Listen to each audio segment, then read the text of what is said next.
Assalamualaikum warahmatullahi wabarakatuh. Kami dari kelompok 1 ingin menjelaskan materi terkait hakikat ruang lingkup akhlak, moral, dan etika yang diampung oleh dosen Dr. Haji Tamsikuddin MPD.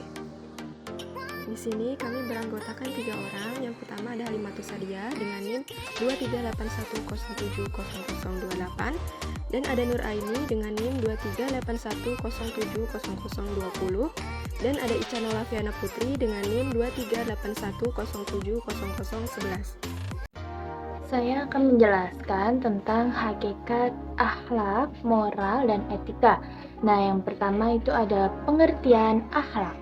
Akhlak berasal dari kata huluk yang dalam bahasa Arab bermakna budi pekerti, karakter, perilaku, atau tabiat. Banyak tokoh yang mendefinisikan akhlak dari berbagai perspektif. Salah satunya menurut Imam Al-Ghazali, akhlak adalah sifat yang tertanam dalam jiwa dan mempengaruhi tindakan seseorang secara spontan tanpa harus melalui pertimbangan panjang. Nah, akhlak dapat dikategorikan menjadi dua, yaitu akhlak mahmudah, akhlak terpuji, dan akhlak mazmumah, akhlak tercela. Selanjutnya yaitu ada pengertian etika. Secara bahasa, istilah etika berasal dari kata Yunani ethos yang berkaitan erat dengan konsep moral dalam bahasa Latin yaitu mos, artinya bentuk tunggal, atau mors, bentuk jamak. Secara lebih luas, etika dapat dipahami sebagai seperangkat nilai moral yang menjadi pedoman dalam mengatur perilaku seseorang.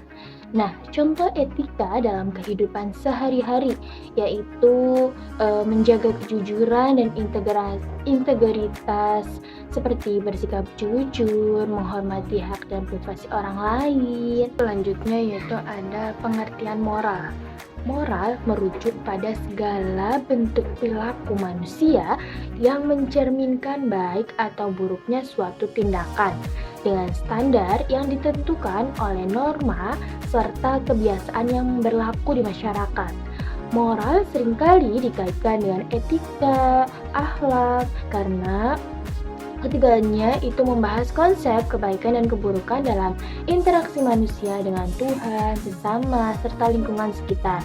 Nah, moral itu terbagi menjadi 4 kategori utama, yaitu yang pertama moral ketuhanan.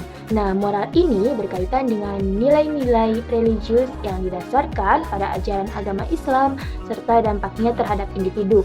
Yang kedua ada moral ideologi dan filsafat. Moral dalam aspek ideologi dan filsafat mencerminkan nilai-nilai kebangsaan serta kesetiaan terhadap negara dan cita-cita nasional. Yang ketiga ada moral etika dan kesusilaan. Nah, moral ini berkaitan dengan norma sosial yang diterapkan dalam kehidupan bermasyarakat, berbudaya, serta bernegara. Dan yang keempat ada moral disiplin dan hukum. Moral ini mencerminkan kepatuhan terhadap norma hukum dan etika profesi dalam suatu masyarakat maupun negara. Nah, di sini yang saya akan bahas yaitu perbedaan etika, moral, dan akhlak. Nah, jadi secara substansial, etika, moral, dan akhlak adalah sama, yaitu ajaran tentang apa yang dianggap baik dan buruk oleh manusia dalam hubungannya dengan Allah, sesama manusia, dan alam. Nah, jadi yang membedakan antara etika, moral, dan akhlak adalah dasar atau ukuran apa yang dianggap baik dan buruk. Selanjutnya yaitu ada persamaan etika, moral, dan akhlak. Nah, kan tadi sudah dijelaskan mengenai perbedaan antara etika, moral, dan akhlak. Nah, selanjutnya yaitu ada persamaan antara etika, moral, dan akhlak. Jadi persamaan dari etika, moral, dan akhlak itu akhlak, etika, moral adalah prinsip atau standar yang digunakan dalam kehidupan manusia untuk mengukur martabat harkat kemanusiaan. Baik, selanjutnya saya akan menjelaskan mengenai ruang lingkup etika, akhlak, dan moralitas. Nah, yang pertama itu ada ruang lingkup akhlak. Nah, akhlak adalah kumpulan prinsip moral dan perilaku yang menjadi fondasi bagi kehidupan manusia dalam ajaran Islam.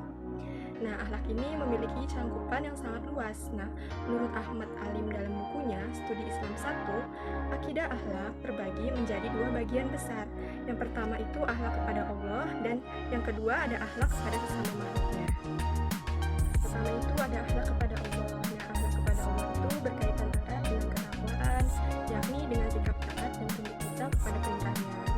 Ini bisa diwujudkan melalui ibadah langsung seperti sholat, puasa, maupun melalui perilaku sehari-hari kita yang mencerminkan kedekatan spiritual kepadanya. Nah, Al-Quran juga mengajarkan beberapa prinsip utama dalam berakhlak kepada Allah. Nah, pertama itu meyakini bahwa hanya Allah yang layak disembah. Nah, yang kedua menaati seluruh perintahnya, dan yang ketiga itu berbuat baik kepada sesama manusia. Nah, yang kedua itu ada akhlak kepada sesama makhluk. Yaitu hubungan dengan sesama makhluk juga merupakan bagian penting dari akhlak.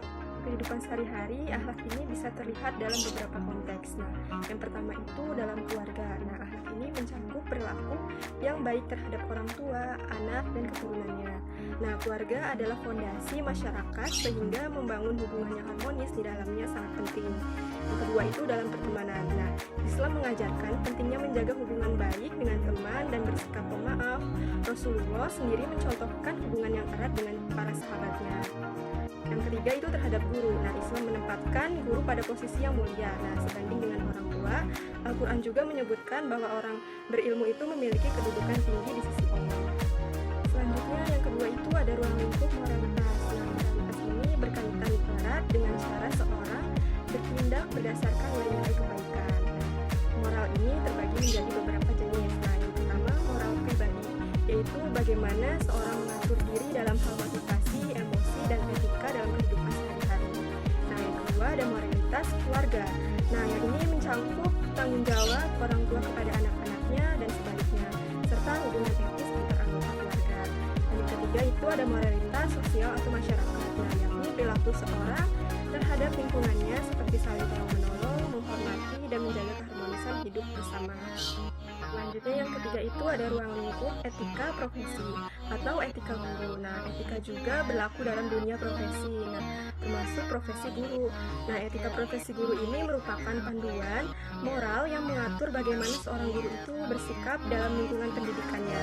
Nah, berikut ada beberapa aspek penting dalam etika guru. Nah, yang pertama itu menghormati profesinya, yaitu menjalankan tugasnya sebagai guru dengan mengikuti standar dan kode etik yang berlaku di lembaga pendidikan. Nah, yang kedua itu ada tanggung jawab terhadap siswa. Nah, yaitu menciptakan suasana belajar yang adil, aman, dan menyenangkan. Guru ini harus mampu menghargai setiap siswa, memperlakukan mereka dengan setara, dan mendukung mereka untuk berkembang secara maksimal.